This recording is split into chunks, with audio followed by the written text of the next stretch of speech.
kangtang pi ajoine Tovar angbong chitim along oso amahang pathek det. Kardom Birta life penili Birta thanbang pi sami sehenati mupi non Birta ang tonpen arjupanik tha.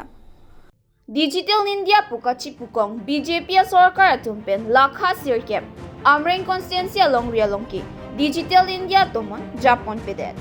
Rongso rongbot kachileng Tovar kahaino ahir kangtang pi ajoine inut sarpimar Tovar angbong chitim amat oso amahang pathek det.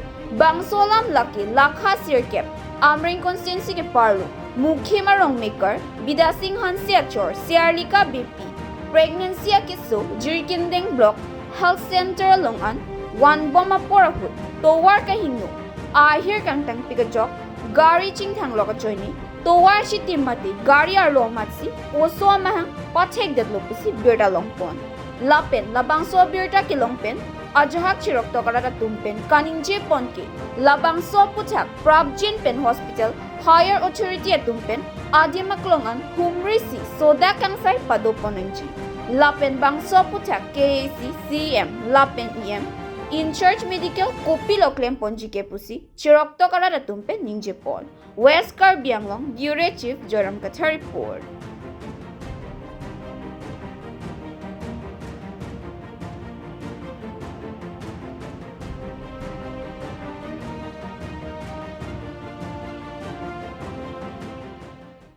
বৰ দুৰ্ভাগ্যজনক ঘটনা চেৰলিকা বেপী নামৰ মহিলাগৰাকীয়ে ৰাস্তাতে সন্তান প্ৰসৱ কৰিলে। প্ৰথম কথাটো হ'ল ৰাস্তা ঘাট অতি কদৰ্য এটা অৱস্থা, ৰাস্তা ঘাটৰ কোনো অৱস্থা নাই। যিটো ৰাস্তাইদি সেই গৰ্ভৱতী মহিলাগৰাকীক হস্পিটেলৰ অভিমুখে লৈ যোৱা হৈছিলে, আধা ৰাস্তাতে সেই মহিলাগৰাকীয়ে সন্তান প্ৰসৱ কৰিবলগীয়া হ'ল। এই জৰাজীৰ্ণ যিটো অৱস্থা ৰাস্তাৰ আৰু হস্পিটেল অথৰিটিৰ যিখিনি গাফিলতি, হস্পিটেলত নাথাকে ডাক্তৰসকল, হস্পিটেলত ডাক্তৰসকল নাথাকে। ডাক্তৰসকল হস্পিটেলত থাকিলেও এই ডাক্তৰসকলে এই কেছবিলাক অনবৰত ৰেফাৰ কৰিব বিচাৰে। ইয়াত যিটো অপাৰেশ্যন থিয়েটাৰ আছে, ইয়াত একদম সদম্ভে আমাৰ CM ডাঙৰীয়াই ঘোষণা কৰি গ'ল যে সকলো ধৰণৰ অপাৰেশ্যন ইয়াতে অনুষ্ঠিত কৰা হ'ব, এনেধৰণৰ সদম্ভে কৰা হ'ল। কিন্তু তাৰ বিপৰীতে ইয়াৰ যিখিনি কৰ্মচাৰী, যিসকল ডাক্তৰ, এই ডাক্তৰসকল কিন্তু সেই CM ডাঙৰীয়াৰ ঘোষণাৰ বিপৰীতে তেওঁলোকে কাম কৰি আছে। ডাক্তৰ হিতেশ তেৰণ ইয়াৰ হস্পিটেলৰ যিগৰাকী ইনচাৰ্জ, তেওঁ মুঠেই ইয়াত কৰা নাই। আজি এসপ্তাহ ধৰি মানুহ বিচাৰি ফুৰিছে ইনচাৰ্জ কোন, কিন্তু যোৱা এসপ্তাহ ধৰি মানুহজন হস্পিটেলত কোনোদিনে উপস্থিত থকা নাই।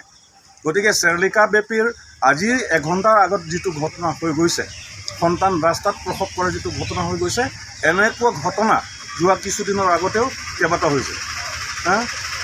সংগীতা ইন্তিকাথাৰ পি নামৰ মহিলাগৰাকী আজি 3-4 দিনৰ আগতে সেই এইখন হস্পিটেলৰ পৰা ইয়াৰ পৰা ৰেফাৰ কৰিছিলে। ৰেফাৰ কৰাৰ বিনিময়ত কি হ'ল, গাৰ্জেনসকল লৈ যাবলৈ বাধ্য হৈ গ'ল। কিন্তু ৰাস্তাত 2 কিলোমিটাৰমান বাট অতিক্ৰম কৰাৰ পিছত গাড়ীৰ ভিতৰতে সন্তান প্ৰসৱ কৰা হ'ল। এনেধৰণৰ দুৰ্ভাগ্যজনক ডেইলি ইয়াত খেৰণী মডেল হস্পিটেলত ঘটি আছে। গতিকে ইয়াৰ ওপৰত কাৰ্বি আংলং অট'নমাছ কাউন্সিলৰ অথৰিটি, কাৰ্বি আংলং অট'নমাছ কাউন্সিলৰ CM ডাঙৰীয়া, কাৰ্বি আংলং অট'নমাছ কাউন্সিলৰ EM ইনচাৰ্জ ডাঙৰীয়া, তেখেতসকলে অনতি পলমে ইয়াৰ বিহিত ব্যৱস্থা গ্ৰহণ কৰিব লাগে। হয় এই ডাক্তৰসকলক ইয়াৰ পৰা ট্ৰেন্সফাৰ কৰি লৈ যাব লাগে, নহয় এইসকলক এটা একশ্যন ল'ব লাগে, ষ্টাৰ্জেণ্ট একশ্যন ল'ব লাগে বুলি মই দাবী কৰিছোঁ। যিহেতু ৰাস্তা ঘাট যিটো জৰাজীৰ্ণ অৱস্থাত, কি ক'ব আপুনি? মই ৰাস্তা ঘাট নিৰ্মাণৰ এইটোৱে কৈছোঁ, ৰাস্তা ঘাটটো ইমানেই বেয়া, কেৱল ডিফু চহৰখনত তেওঁলোকে ৰাস্তা কিছুমান চূণ তেল ঘঁহি তেওঁলোকে জাকত জিলিকা হৈছে বুলি কৈছে। দংকামুকাম টাউনত তেওঁলোকে ৰাস্তা ঘাট নিৰ্মাণ কৰি দেখুৱাইছে কাৰ্বি আংলং উন্নতি হৈছে বুলি। কিন্তু কাৰ্বি আংলঙৰ এনেকুৱা এটা জেগা আছে, এনেকুৱা এটা প্ৰান্ত আছে য'ত মানুহ খোৱা পানী বিচাৰি পোৱা নাই, চিকিৎসাৰ কোনো ব্যৱস্থা নাই, স্কুলৰ কোনো ব্যৱস্থা নাই, যাতায়াতৰ যিটো ব্যৱস্থা সেইটো অতি কৌতুকজনক অৱস্থা। যাৰ কাৰণে আজি এই এঘণ্টাৰ আগত চেৰলিকা বেপীয়ে ৰাস্তাতেই মাছ বাটতে সন্তান প্ৰসৱ কৰে। এই অতি দুৰ্ভাগ্যজনক কথা।